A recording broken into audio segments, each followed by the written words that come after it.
Salah satu kisah tentang Imam Hasan al-Basri. Kisah ini bukan hanya menceritakan taubatnya seorang pemuda yang kemudian menjadi wali Allah, melainkan seorang gadis yang mungkin tidak akan dijumpai lagi pada zaman sekarang ini. Jawahirul Bukhari menerangkan bahwa Hasan Basri sewaktu mudanya adalah seorang yang sangat tampan.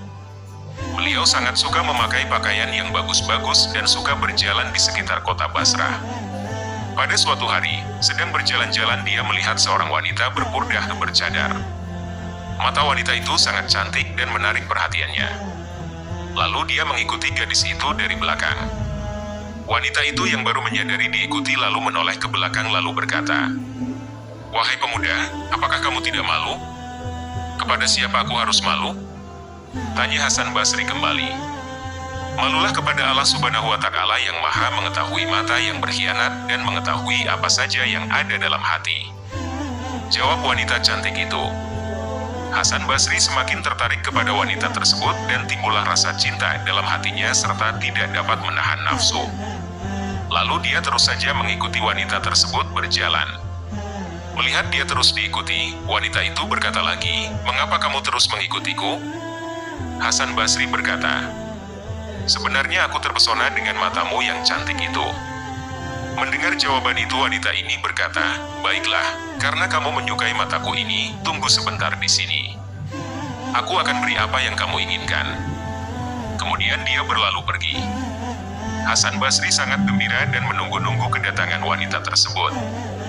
Tidak lama kemudian, datanglah seorang pembantu menghampiri Hasan Basri dan menyerahkan sebuah kotak yang tertutup rapat. Lalu Hasan Basri membuka kotak tersebut.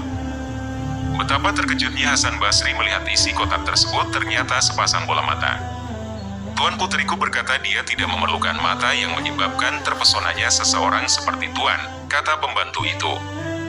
Gemetarlah seluruh tubuh Hasan Basri dan berdiri bulu romanya saat mendengar kata-kata pembantu itu, lalu ia pun memegang jantungnya sendiri dan berbisik, "Celaka betul kamu ini, sudah berjanggut tapi tak punya rasa malu." Setelah menyadari kesalahannya itu, maka dia pulang ke rumah dan menangis semalaman karena menyesali segala perbuatannya itu.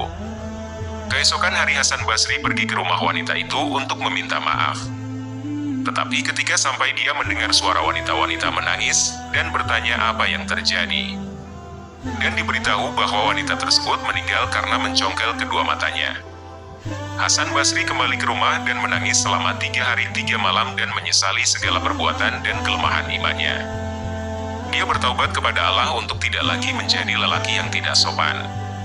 Pada malam yang ketiga, Hasan Basri bermimpi bertemu dengan wanita tersebut dan melihat wanita itu telah berada di syurga. Lalu Hasan Basri berkata, "Wahai wanita solehah, maafkan kesalahanku terhadapmu." Wanita itu menjawab, "Sebetulnya aku telah memaafkan kamu sejak dulu dan aku telah mendapat kebaikan yang banyak dari Allah Subhanahu wa Ta'ala disebabkan kamu." Setelah Hasan Basri mendengar pengakuan dari wanita itu, dia memohon nasihat yang baik. "Dengarlah nasihatku ini, apabila kamu sendirian hendaklah kamu berzikir kepada Allah Subhanahu wa Ta'ala setiap pagi dan petang, mohon ampun dan bertaubatlah kepadanya." Akhirnya Hasan Basri melaksanakan segala nasihat wanita itu, sehingga dia masyhur dengan ketakwaannya dan ketaatannya kepada Allah serta mendapat darjat yang mulia di sisi Allah serta menjadi wali Allah.